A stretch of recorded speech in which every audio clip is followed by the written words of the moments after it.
எனது தனித்திறமைகளை மேம்படுத்தும் வகையில்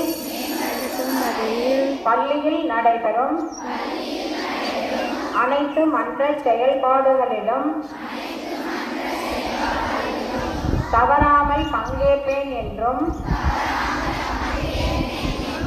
ஒவ்வொரு வாய்ப்பையும் பயன்படுத்தி எனது கலை, அறிவியல், இலக்கியம், விளையாட்டு மற்றும் சமூக திறமைகளை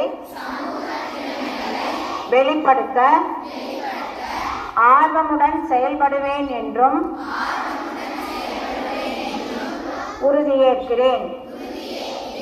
மேலும் தன்முனைப்புடன் குழு செயல்பாடுகளில் ஒற்றுமையுடன் ஈடுபட்டு அனைவரின் முன்னேற்றம் மற்றும் வளர்ச்சிக்கு உறுதுணையாக இருப்பேன் என்றும் உளமாற நான் உறுதியளிக்கிறேன்.